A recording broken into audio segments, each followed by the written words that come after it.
পাড়ায় পাড়ায় ঘুরতেন। ডক্টর ইউনূস সাহেবের সাথে হেফাজতের কেন্দ্রীয় নেতৃবৃন্দ অনেকবার সাক্ষাৎ করে বিনয়ের সঙ্গে আবেদন করেছি আমাদের বিরুদ্ধে ফ্যাসিবাদী আমলে দায়েরকৃত মিথ্যা মামলাগুলো প্রত্যাহার করেন।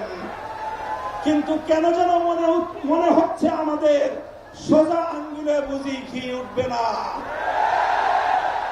রক্তের রাঙা যে পথ পাড়ি দিয়ে বাংলাদেশ 2024-এর 5ই আগস্ট দ্বিতীয়বারের মতো স্বাধীনতা অর্জন করেছে।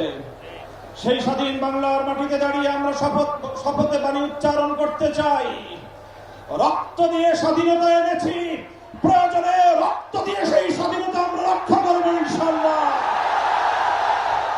স্বাধীন বাংলার মাটিতে দাঁড়িয়ে আমরা বলতে চাই, নারী সংস্কারের নামে আল্লাহর কোরআনকে, ইসলামকে যে কটাক্ষ করা হয়েছে, ধর্মীয় উত্তরাধিকার বিধান, পারিবারিক বিধানকে নারী পুরুষের মধ্যে বৈষম্যের প্রধান কারণ বলে আখ্যায়িত করে বিতর্কিত নারী বিষয়ক কমিশন এদেশের সংখ্যাগরিষ্ঠ মানুষের ধর্মীয় অনুভূতিতে আঘাত প্রদান করেছে।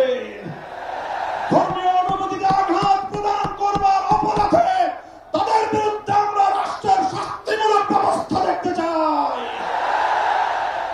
হেফাজতে ইসলাম বাংলাদেশ বলতে চায়, এই তথাকথিত পশ্চিমা ধ্যান ধারায় বিশ্বাসী বিতর্কিত নারীবাদীদের আদর্শ এবং দর্শন নয়, বরং হেফাজতে ইসলাম বাংলাদেশ ইসলাম প্রদত্ত আল্লাহর ঘোষিত নারীর ন্যায্য অধিকারে বিশ্বাসী। ইনশাআল্লাহ হেফাজতের সংগ্রামী মহাসচিব কর্মসূচি ঘোষণা করবেন। সারা বাংলাদেশ জুড়ে হেফাজতের নেতা কর্মীদেরকে আগামী মাসগুলোতে গোটা বাংলাদেশ জুড়ে নারীর ন্যায্য অধিকার আদায়ের জন্য মাঠে নামতে হবে।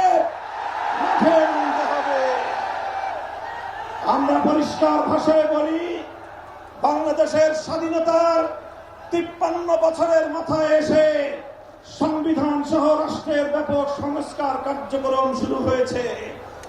এই সংস্কার কার্যক্রম চলাকালীন সময়ে বহুত্ববাদের মতো এই বিতর্কিত একত্ববাদ বিরোধী কোন কনসেপ্ট বাংলার মানুষ গ্রহণ করবে না।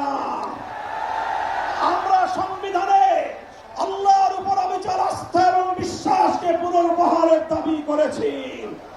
এই দাবি বাস্তবায়নের জন্য আগামী দিনে হেফাজতে ইসলাম বাংলাদেশ কঠোর কোন সিদ্ধান্ত নিতে হলে হেফাজত সেই সিদ্ধান্ত নেবে ইনশাআল্লাহ।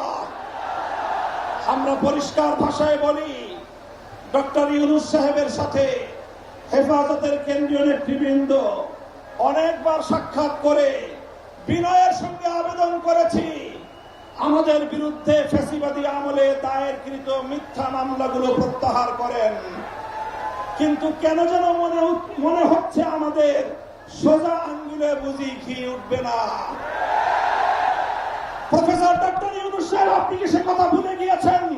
এই সেদিনও আদালতের পাড়ায় আপনি আমাদের সঙ্গে পাড়ায় পাড়ায় ঘুরতেন, আদালতের অলিতে গলিতে ঘুরতেন। আমরা পরিষ্কার ভাষায় বলছি, আগামী 2 মাসের মধ্যে যদি হেফাজতে ইসলামের